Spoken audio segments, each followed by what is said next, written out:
If I ask you, where are we now? I think all of you will say we are inside the church. We are in East London. Again, if I ask you, what was the faith of our ancestors? How was their faith? Or what was the faith of our great grandparents or grandparents' faith? And you will all say happily they practiced their faith very well and they lived a good life, moral life. But if I ask you now, how is our faith at present now? How is the faith of the present generation? I think it is very difficult to give the answer. Some may say it is blinking. The present generation is facing big problem with regard to faith. When we look at India, India is the birthplace of 4 major religions: Hinduism, Buddhism, Jainism, and Sikhism. But we find so much violence, injustice, corruption, inequality, intolerance, in spite of having so many religions. Of course, Christianity is there, Islamism is there. If we look at the Europe or the West, the Christianity spread throughout Europe and throughout the world. Then when we look at our faith in Europe or in the West, how do we encounter or how do we experience now? We all of us are facing big problem, big challenge. What about in the Middle East, the place of Islam?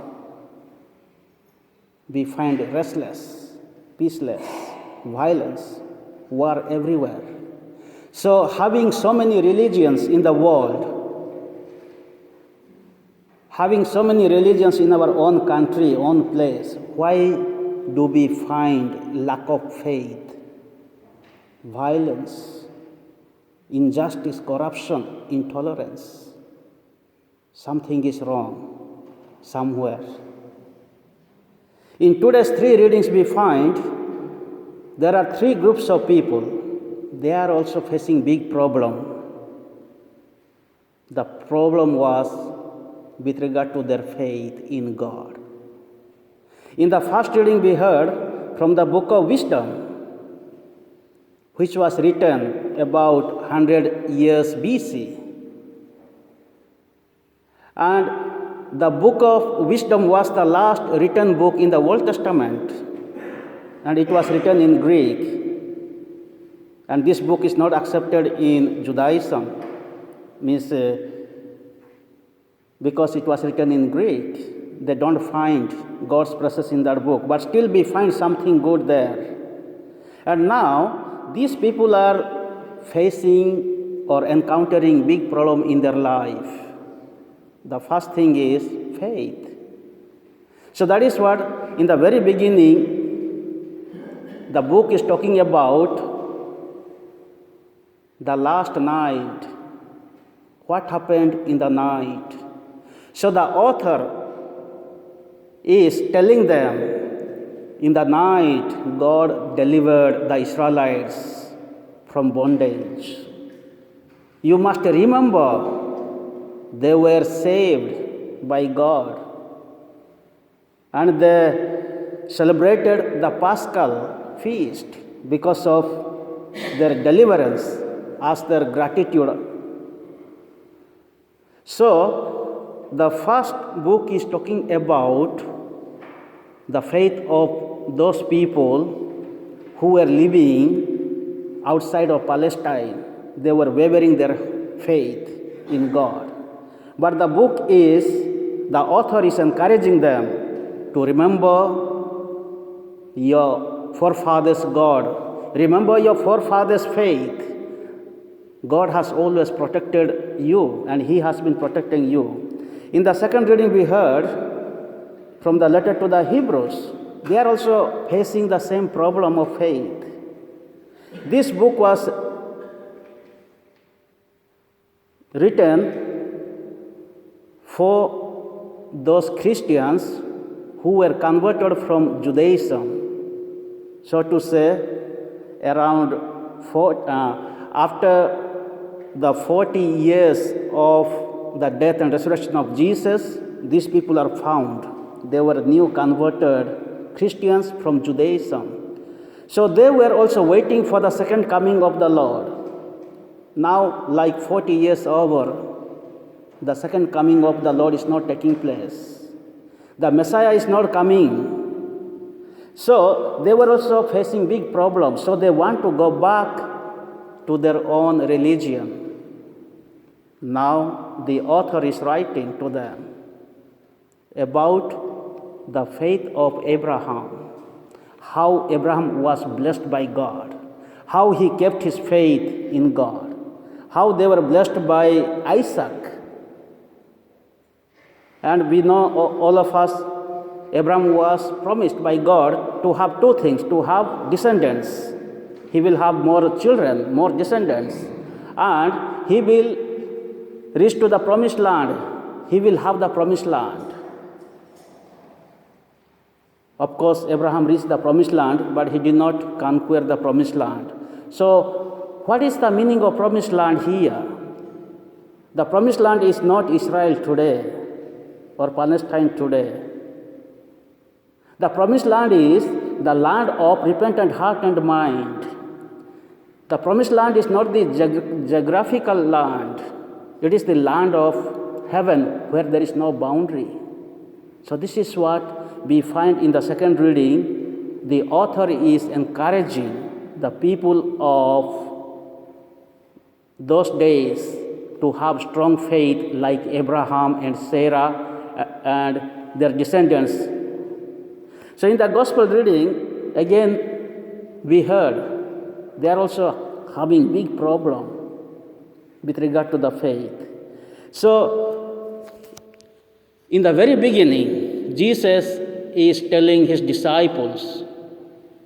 So Jesus said to his disciples, "There is no need to be afraid, little flock, for it has pleased your Father to give you the kingdom. So you do not be afraid, little flock." So they were also facing the same problem. That means they were frightened, they were afraid, they were terrified because they are following Jesus. And these people are the newly converted one from paganism. They were pagans. So they were wavering in their faith.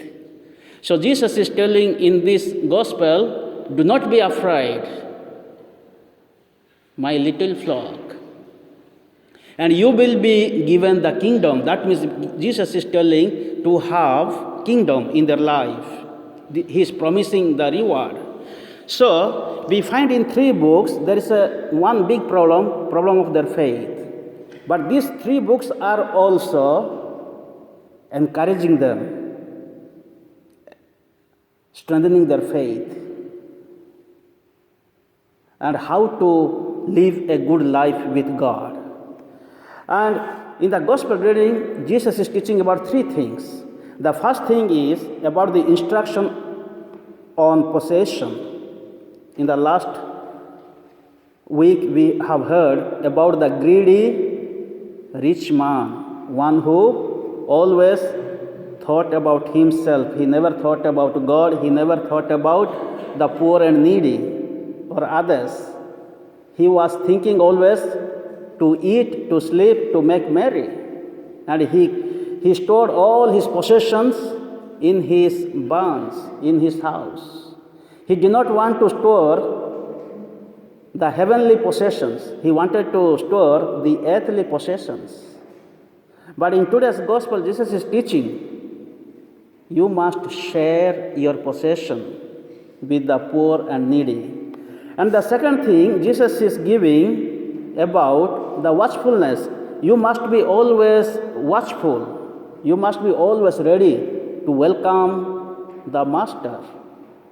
When the Master will come, you do not know. You have to be vigilant. You must be watchful.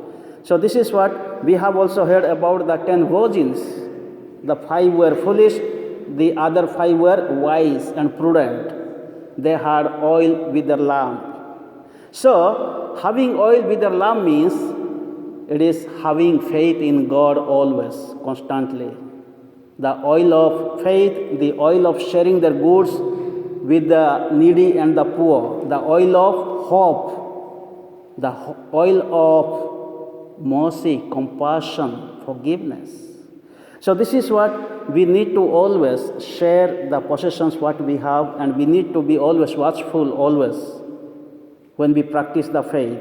And the third thing, Jesus is teaching about the stewardship with responsibility. You are steward with responsibility.